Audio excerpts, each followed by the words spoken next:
2024లో వారు ప్రభుత్వంలోకి వచ్చిన తర్వాత ఎప్పటి నుంచో పనిచేస్తున్నటువంటి కాంట్రాక్ట్ వర్కర్స్ని, సీనియర్ మోస్ట్ ఉన్నటువంటి పర్మనెంట్ ఎంప్లాయీస్ని బలవంతం పెట్టి, ఎంప్లాయీస్ని అయితే బలవంతంగా వాలంటరీ రిటైర్మెంట్ చేయాలని చెప్పి మెగా విఆర్ఎస్ అని చెప్పి వాళ్ళ మీద ప్రెజర్ పెట్టి, వారి మీద పని ఒత్తిడి పెట్టి, అయితే మీరు ఈ పని చేయాలి లేకపోతే రిటైర్మెంట్ చేసుకొని వెళ్ళిపోండి అని చెప్పి వారి మీద ప్రెజర్ చేసేటువంటి కార్యక్రమం చేశారు. ఈ 24 మాసాలు వారు అధికారంలోకి వచ్చినటువంటి 24 మాసాల్లో దాదాపు 6,000 మంది కాంట్రాక్ట్ ఎంప్లాయీస్ ని తొలగించారు. విఆర్ఎస్ పర్మనెంట్ ఎంప్లాయీస్ ని దాదాపు 1,800 మందితో విఆర్ఎస్ పెట్టించారు.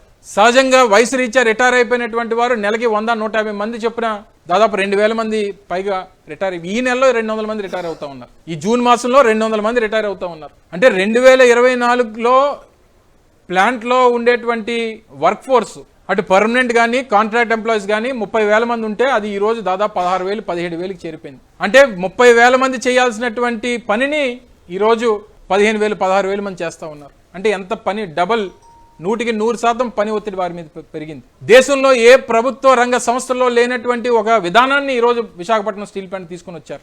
ఏం చెప్తారు? ప్రొడక్షన్ లింక్డ్ శాలరీస్ ఇస్తాం మీకు.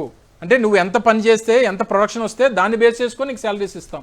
అంటే ప్రొడక్షన్ వారికి ఇచ్చినటువంటి టార్గెట్ 100% ఉంటే వారు 80% చేస్తే వారికి ₹1,00,000 రావాల్సినటువంటి జీతం 80,000 వస్తుంది. దేశంలో ఏ ప్రభుత్వ రంగ సంస్థలో ఈ విధానం ఉందో చెప్పమనండి.